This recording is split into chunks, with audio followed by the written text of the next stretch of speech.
So, again, welcome to the Ocean Mind Sangha. If you're joining us for the first time, welcome to our little Buddha field. I was thinking that, we have been very patiently, very diligently building together this field for a few years to help dispel the miseries of the world, as the great Indian teacher Shantideva said. And I was saying to somebody just the other day, living is hard. We know this, of course, as a central teaching in Buddhism, that life is suffering. Living is hard. Living in our world, living in our own minds, living with one another is hard.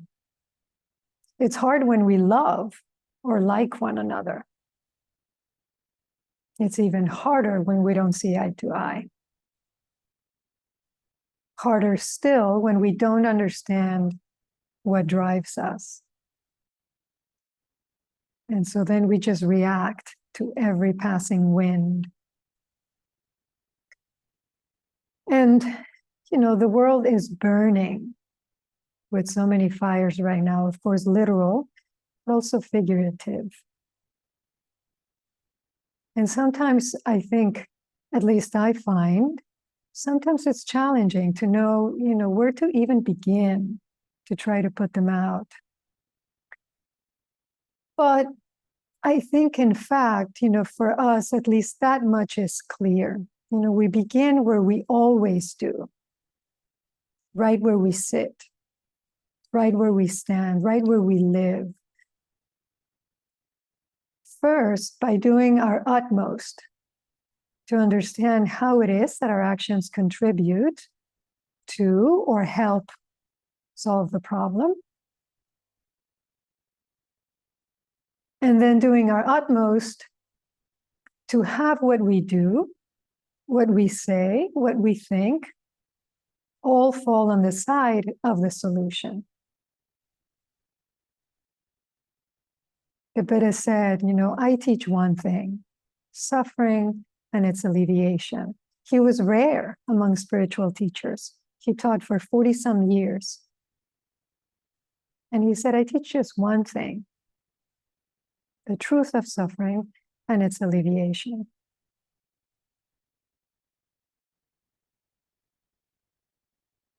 I think of the incredible work that some people do, that they dedicate their lives to, finding a cure for cancer or Alzheimer's. People who are trying to figure out how to blot out the sun to temper global warming. People who are developing laws to give waves, to give a wave personhood so it can be protected from us people. People who are studying the consciousness of animals and discovering that they're actually much more like us than we ever thought. That birds dream about singing. They rehearse their songs in their sleep. How incredible is that? That turtles have personalities. They can be chatty, they can be cranky, so they vocalize to get each other's attention, to get human attention. Because I've been reading a book about turtles, about a particular group that rescues all kinds of turtles, particularly endangered ones. And so they live very closely with them. So they vocalize. One of them gets huffy if you pull him out of his soaking tub too soon. That dogs can smell the passage of time and therefore pinpoint almost the exact time their owner will walk through the door. I read about a dog that would meet the evening train at exactly the same time every day. And he did it for 10 years, even after his master stopped showing up, because he sadly, unexpectedly died at work. But the dog knew what time it was. I was reading this, I thought, well, some dogs, Lucas doesn't seem to be endowed with that particular gift. Or if he has it, he keeps it on the down low. Because he always seems surprised when Kira walks through the door.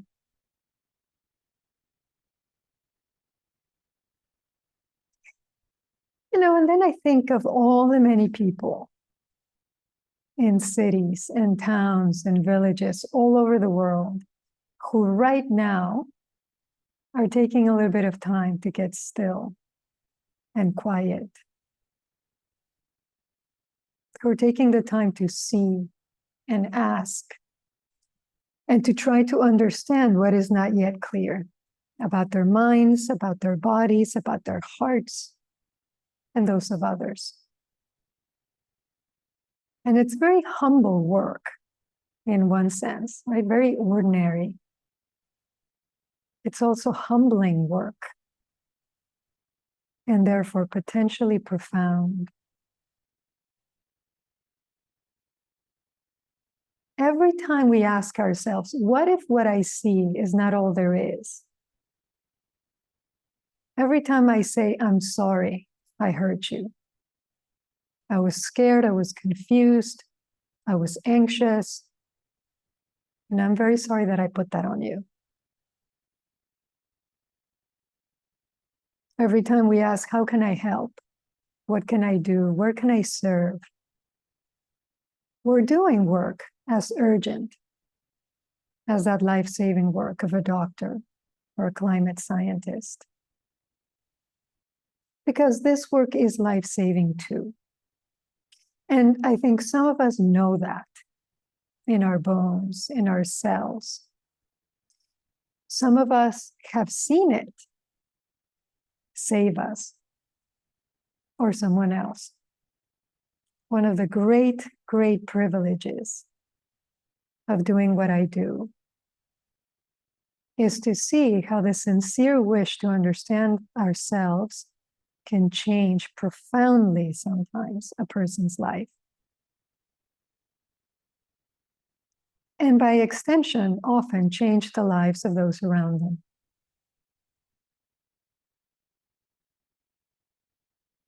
And so we've been reading Loving Kindness in Plain English by Bhante Gunaratana. And we're getting to the end of the book. And many of the teachings we're reading in these later chapters, we're familiar with. The unconditionality of loving kindness.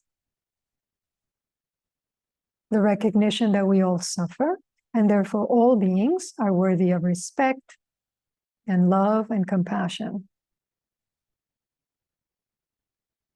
The power inherent in living in such a way that we wish each other well, despite the fact that others' actions might not point in the same direction. Again, something so simple and so profound.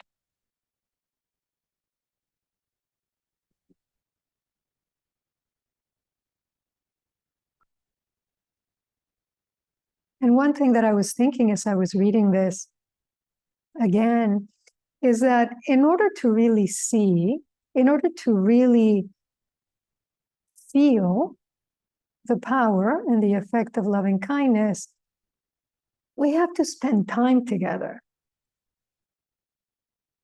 We have to spend time together because as much as we need the aloneness of meditation, for example, the ability to be in one's own chamber, as Pascal once said, we also need togetherness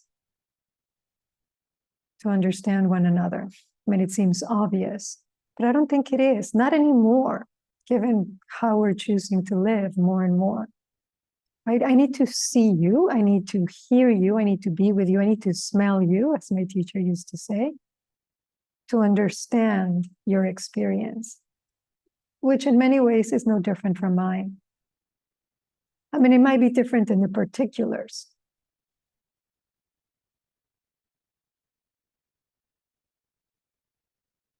But not so much in its basic fact. And the fact that all things arise, persist for a bit, and pass. All things, good or bad, pleasant or unpleasant, what we move towards, what we move away from. All things arise in response to a set of circumstances, to a series of conditions. And then they are what they are for a bit. And after a while, invariably, they disappear, they pass, they change. A basic fact of life. And so, although you and I may struggle differently, some people get anxious, zingy when things get uncertain. Maybe I get quiet, I shut down. You lean toward anger if you don't get your way.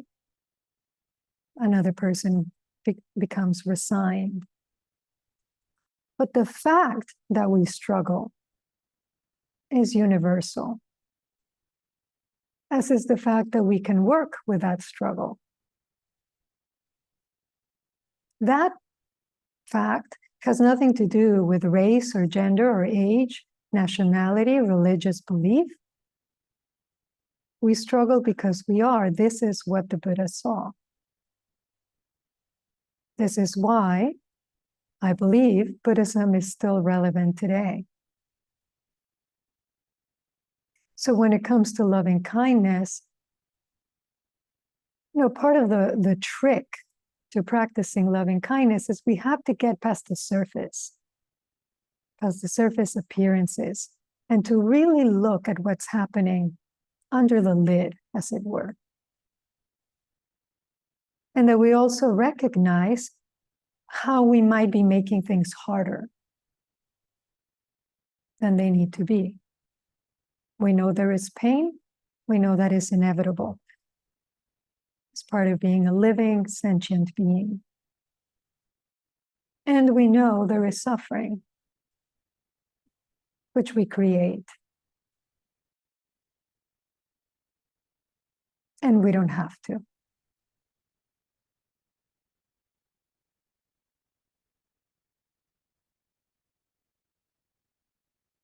A fellow teacher was saying today that some members of Congress are advocating to withhold disaster relief funds for California. The argument being that state and local governments should take care of these events. I mean, one particular congressman actually went as far as to say that FEMA shouldn't exist, that it's a misuse of federal funds. It's not our problem, in other words. And as I read this, I thought, how does this help? Like this increasing isolationism, this false belief that I'm only responsible for me, my loved ones, and no one else. That building walls to keep others out will, one, do that in any meaningful way, and two, actually lead to happier, more fulfilling lives for those on the inside. How is it that some part of us or some of us still believe that might be true?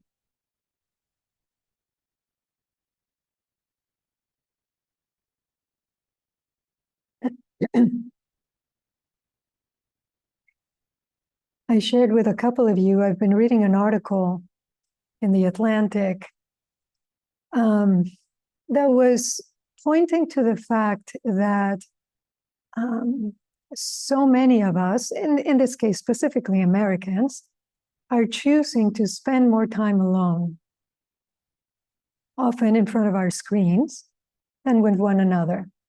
And the effect that this is having on everything from politics to our brains. This increased level of aloneness, chosen, for the most part, chosen aloneness. So, we used to go to the movies. My brother and I, when we were growing up, we probably went 3-4 times a month with our grandparents. And later, as a teenager, I would easily go probably every week, with friends, with partners.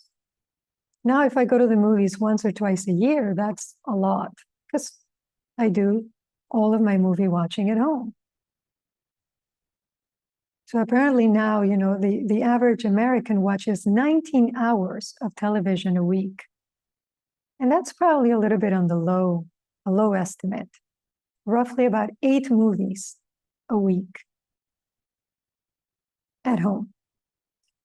Eating out, same thing. There are restaurants that now have closed off parts of their business and reserved it just for takeout. So people just come in, grab their stuff, go out. They don't even have to interact. So they can eat at home while watching TV.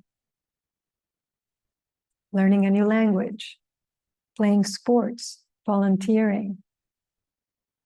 I mean, they've all really declined, and in some cases precipitously over time. And of course, then I thought of us. I don't know what the statistics are for meditation, but it's clear.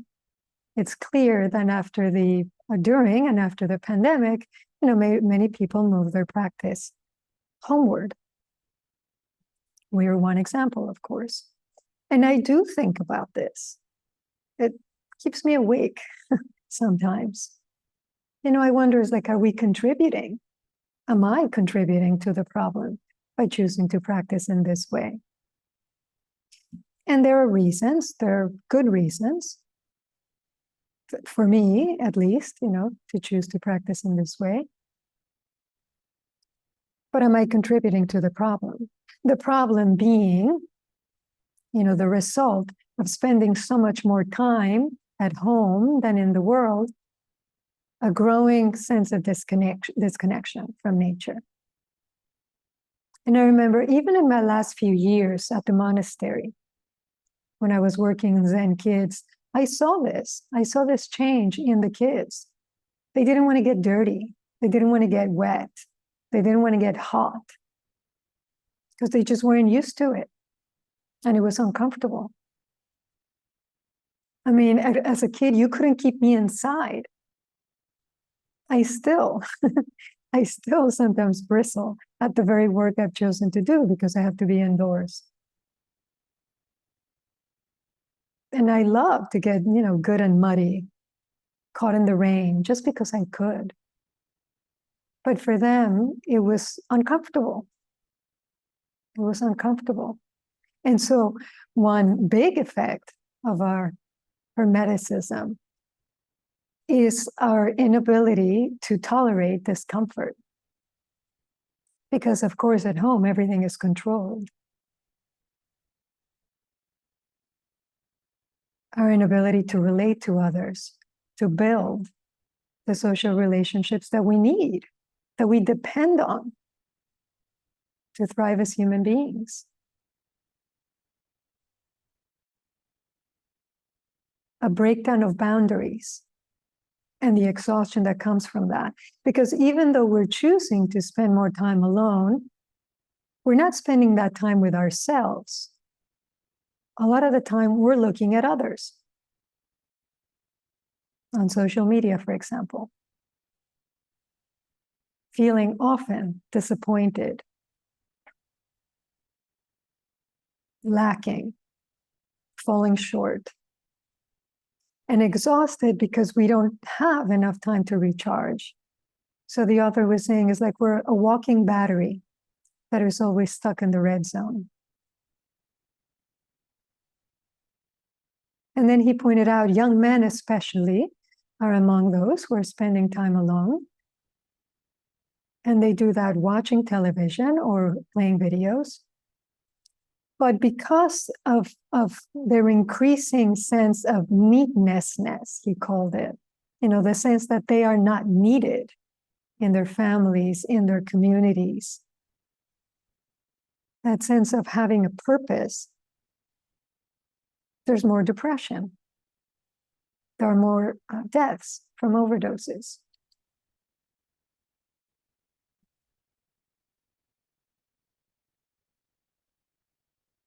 And I think perhaps most tellingly, we're losing our ability to make space for others in our minds. because we have fewer and fewer opportunities to spend time with people who aren't like us. So when you take a class, when you go to the gym, when you join a club, sometimes you spend time, you have conversations with people who do not think like you, right? And as we're losing those opportunities, we're losing that exposure. We're losing exposure to other ways of seeing the world, which results in what? More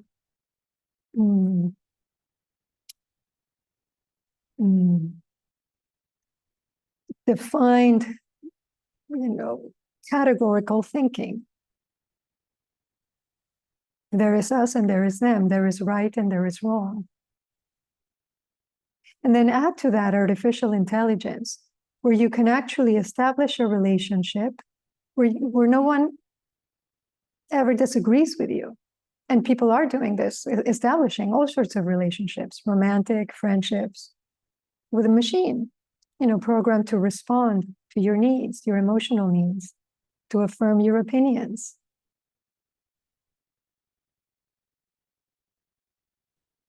At some point, the space between us may get so wide, we may have a hard time closing the gap.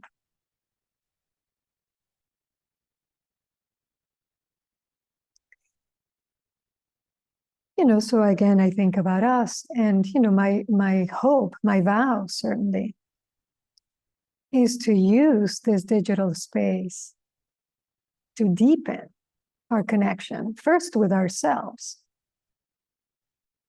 and then with one another. It's to make a space available for people who wouldn't be able to practice in a committed way otherwise, because of different circumstances. And I'm not naive enough to think that it replaces in-person interactions. I know for sure, almost, that we would sit more together if we had a space to go to. Somebody had to open the door, turn on the lights, light the candle on the altar. It's harder when we do it like this. If we had a place to find each other, quite literally, and to work together, and to run into problems as we try to work together, because we don't always see eye to eye. And then working past those differences and into common ground. This happens in this way too. But it does nag at me, because I don't want us to play at practice. I don't want us to do like make-believe practice, right?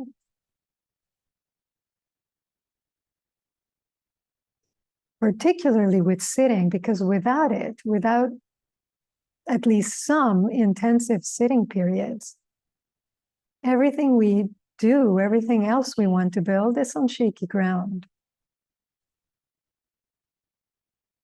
And so I trust that when we don't come together, that at least we're sitting deeply on our own, or that we are finding people to sit with.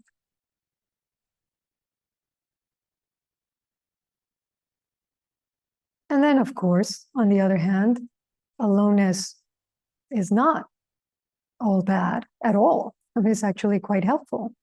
Without the ability to be with ourselves, spiritual practice becomes very difficult, very challenging. So we need to be able to do that, and to face the ups and downs of our minds, the restlessness of our bodies, and to stay steady enough to get to the other side, to discover what's on the other side.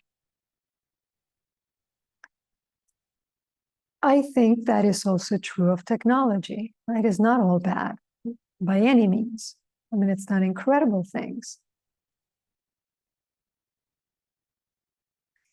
And then the article had I think an important argument. The author was pointing to the Amish, who choose which technology to use to further the way they want to live. Right? So they may have refrigerators and washing machines, but they don't have radios or televisions. because they want to keep those interactions alive and at the forefront of their living together.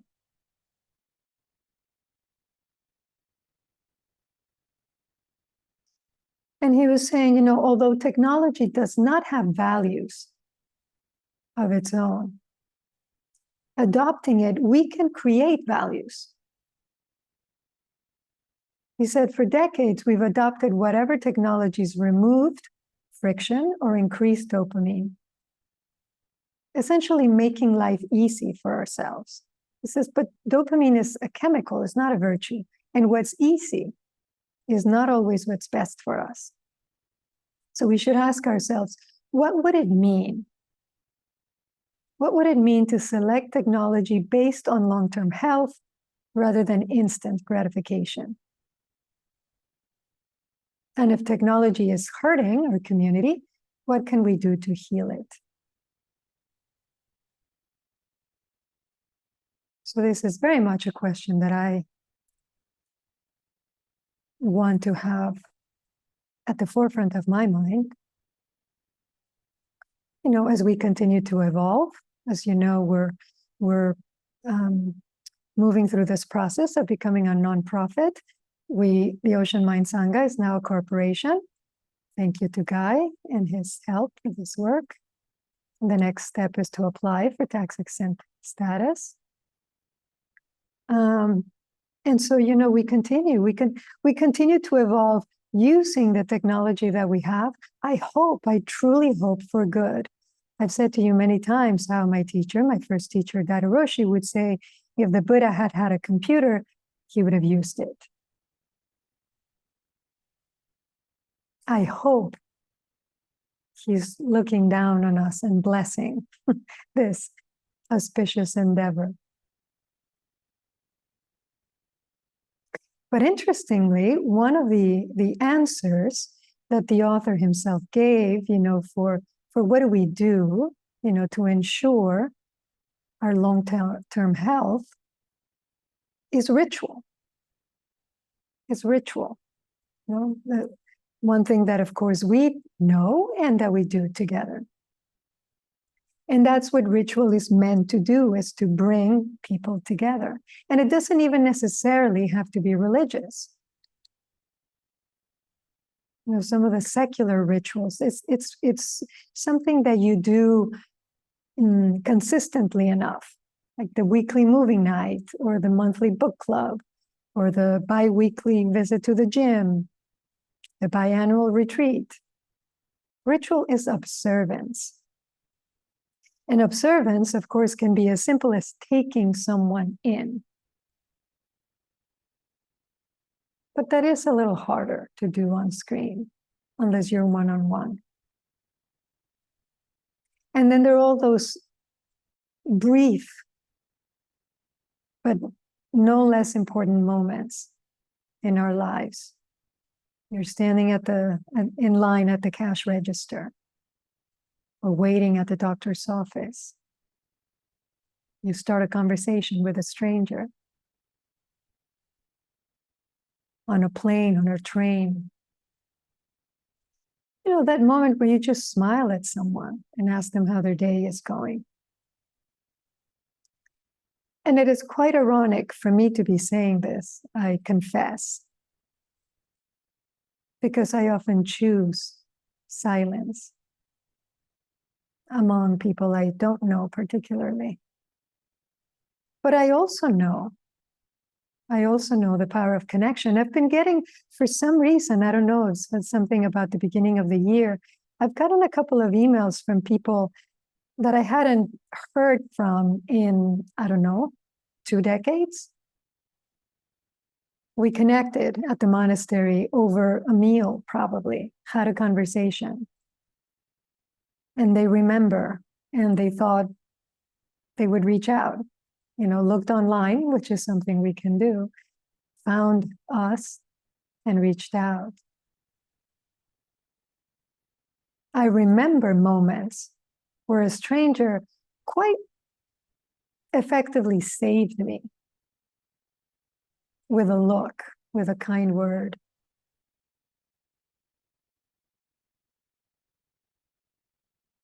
And so, it's really that acknowledgement that in the moment of stepping out of ourselves, we're acknowledging our interconnectedness and not making it real, it is real, just highlighting it.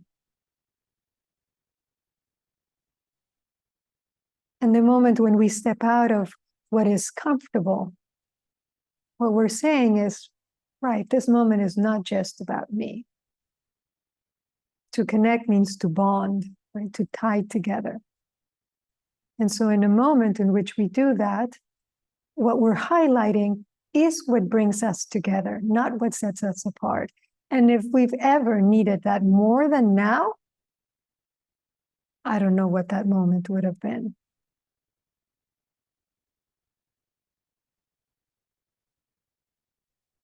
So maybe one way to think of loving kindness or an aspect of loving kindness is to think of it as the practice of togetherness. Whether physical or not, physical is good just because of what happens, on so many levels. But that coming together, however briefly, for a moment or for a lifetime, to nurture what brings us close.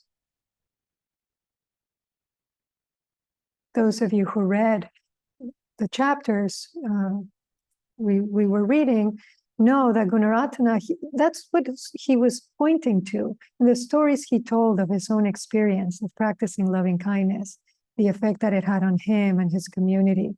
They were very simple stories.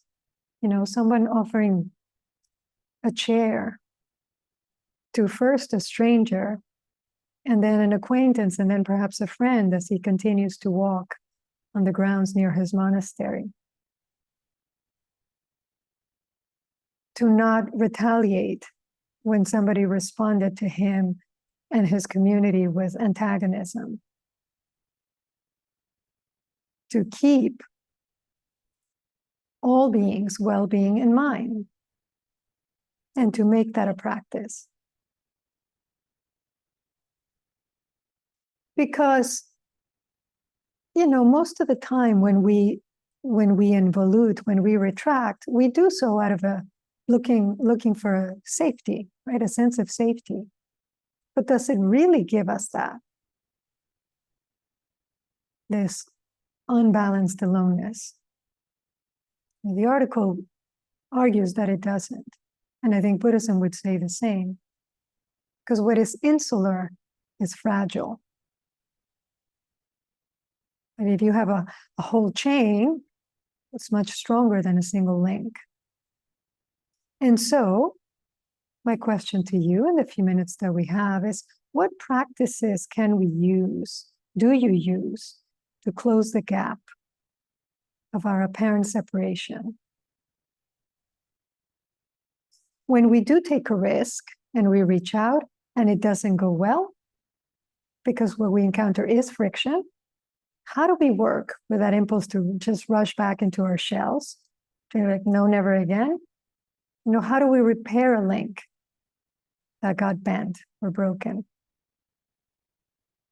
How do we inspire ourselves to not just do what is easy, what comes easily,